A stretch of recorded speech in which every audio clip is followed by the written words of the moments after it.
Então vamos lá, vamos dar continuidade ao nosso quinto bloco, que vai falar sobre o sal mineral iodo, que é extremamente estratégico no nosso organismo. Tá? E é curioso a carência que ele pode ser provocada, né, nos indivíduos em relação a esse desenvolvimento exacerbado da glândula da tireoide, como está mostrado nesse senhor aqui, que tem até dificuldade respiratória de tanto que a glândula cresceu. Né? Lógico que isso aqui era conhecido com o nome de bócio endêmico, o pessoal chama isso aí popularmente de papeira. Tá? Era um problema da tireoide. Se você pegar a imagem aqui, na formação como é colocada para vocês, a tireoide é uma glândula simpática, ela fica na base do pescoço da gente, tem um formato de uma gravatinha borboleta. E ela se desespera quando falta iodo no sangue. Porque o iodo ela participa na formação de dois hormônios importantes que são ativadores do metabolismo celular, que é a tireoxina e a triiodotiroxina. A ausência desses hormônios, né, na parte da composição do organismo, porque o hormônio eles são estruturas reguladoras da atividade do corpo humano, isso faz com que a pessoa fique muito cansada, fica com raciocínio lento, engorda, então tem uma série de efeitos colaterais que são produzidas pela carência desse iodo. Principalmente aqui, ó, tireoxina e triiodo, já está falando que ele tem 3 moléculas de iodo na constituição da tireoxina, que são hormônios ativadores, né, da parte celular. E aí você tem, ó, sua carência provoca exatamente esse quadro que está aqui embaixo, aqui, que é chamado bócio endêmico, esse aumento exacerbado, exagerado da glândula tireoide. Mesmo que você trate esse paciente posterior com a presença de iodo, não volta atrás não. Isso aqui é um quadro cirúrgico agora, é um efeito de remoção, tá? Para poder voltar ele a um tamanho, pelo menos próximo do normal. Ok? O que é colocado para vocês aí. As fontes principais que você tem de iodo são frutos do mar. Portanto, quem vive em ambiente costeiro não tem esse problema. Né? Você também pode obter através de laticínios, né, ou produtos derivados de queijo, iogurte, essas coisas todas, mas o melhor mesmo são frutos marinhos. Então, nos frutos marinhos você tem ostras, mexilhões, lagosta, peixes marinhos, aquela coisa toda. Como a gente não tem acesso a ambientes marinhos, está no interior do Brasil, era muito comum, principalmente aqui em Brumado, né, na Bahia, você ter quadros de pessoas com esquema de bócio endêmico. E outra coisa curiosa que existe nessa, fica em registro aqui, é que está tendo muitos casos de problemas de tireoide na cidade, que é passível de uma investigação. Né? Eu vou até registrar a partir dessa advertência colocada aqui, tem que se interessar em saber por que acontece isso, é legal. Tá? E é muito curioso mesmo, porque você acha que o problema de tireoide aqui na cidade ele é expressivo.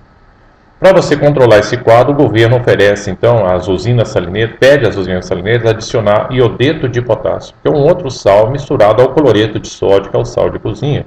Por isso que a embalagem vem escrita sal iodado.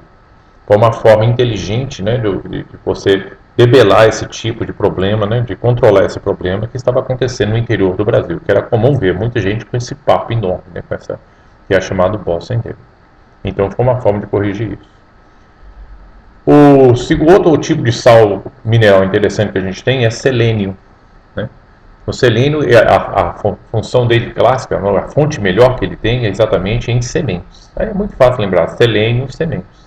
Onde você tem castanhas, nozes, avelãs, tá? Coquinhos, né? O pessoal da Bahia gosta muito de comer coquinhos, então esse elemento tem uma fonte boa de selênio. Para que ele serve? Está lá. Ó. Ele participa na formação de hormônios tiroidianos também. Tá? Possui uma ação muito importante que é antioxidante. E daí, por que ele age como antioxidante? Acontece que ele consegue eliminar grande parte dos radicais livres, que são substâncias nocivas produzidas durante as atividades celulares, que promove o seu envelhecimento e, consequentemente, uma morte prematura. Ele é importante para as enzimas prevenirem contra o câncer, tá, dessa ação. Mas aí, como o pessoal fala, se ele é bom, no caso, o cara desinvesta comer semente, só querer comer semente, ele, em vez de melhorar, ele piora, ele vai dar uma diarreia nele desgraçada.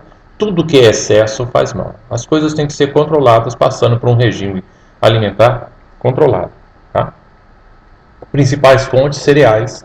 Quando a gente fala os cereais nessa ação, como é colocado aqui, você tem aqui a aveia, a parte de trigo, esses elementos todos, a carne, ovos e também a abundância de sementes. Principalmente a castanha e a parte das nozes. Né? São fontes ricas em selênio. Outro sal mineral que vai se destacar aqui, legal para a gente, é o cobre, embora seja um micronutriente, né, nessa situação, porque nem eu sabia o efeito da parte de cobre. Mas olha como é que é interessante nas ilustrações do que ele faz. Ó. Ele é um componente das enzimas que participam do metabolismo da hemoglobina, junto com os sais de ferro. Então, ele ajuda a montagem da molécula de hemoglobina dentro das hemácias. A molécula de hemoglobina está exageradamente representada aqui, mas ela é pequenininha, porque essa molécula de hemoglobina ela se repete 25.000 vezes dentro da hemácia. E cada molécula de hemoglobina transporta 4 moléculas de oxigênio. Portanto, 25.000 vezes 4 dá 100.000, quer dizer, cada molécula dessa, cada célula dessa é capaz de transportar 100.000 moléculas de oxigênio. Então ela se torna uma excelente célula carreadora de gases, tá? No nosso corpo. E outra parte interessante é que ela faz isso, ela forma proteínas do tipo elastina, que dá elasticidade à pele, e mielina, que é uma proteína de isolamento. Você tem aqui a formação de uma parte do neurônio, que é o axônio, tá? E essa célula aqui, chamada célula de Schwann, essa célula de Schwann ela abraça o axônio e faz um sistema de uma capa, como se estivesse encapando um fio, né? Porque o axônio ele tem um chamado impulso elétrico que corre em corrente elétrica aqui. Se isso aqui ficar exposto, e se um axônio encontrar no axônio, dá um curto, e esse curto manifesta a pessoa com um quadro de convulsão. Por isso que é importante, né, o desenvolvimento desse tipo, a disponibilidade desse tipo de sal mineral, para que você tenha o pleno funcionamento dessa célula na produção dessa bainha de isolamento, chamada bainha de mielina, a partir da célula de Schwann. Né? Repare que é uma célula, ela chega e envolve todo o axônio e fica girando, dá várias voltas ao redor dela, como se estivesse encapando. Fontes: fígado, ovos, peixes, trigo integral e feijão. Tá? Que é a parte legal dessa história aí. Nessa imagem bonita que está aí, ó, com relação, pode saber, é a formação de ossos, é a formação de dentes. Então você tem flúor. O flúor é um importante sal mineral para isso, ó, a manutenção da estrutura óssea e do esmalte dentário. Antigamente, aqui em Brumado, por exemplo, teve um período de 2001 a 2003, a água aqui era fluoretada, né? Era um combate, então era uma prevenção que se fazia para evitar com que as pessoas fossem muito acometidas com cárie, porque ele faz uma proteção realmente legal. Agora um detalhe, excesso de flúor, em vez de melhorar o dente, piora, porque ele escurece o dente. Ele faz o dente ficar todo manchado. Então tudo que é excesso faz mal. Tá? Então isso aqui era regulado com a quantidade X, né, que tinha uma dosagem dada para isso. Só que é um processo caro. E aí ficou tão caro que realmente a prefeitura largou esse negócio de lado e acabou não financiando mais esse tipo de projeto. Porque o que é controle da Embasa era apenas o efeito da cloração, para matar os vermes. A fluoretação era interesse do município. Então isso acabou também caindo em desuso dessa formação. Tá? Essa é a curiosidade que tem em relação ao flúor. Vamos dar uma pausa aqui, daqui a pouquinho eu volto.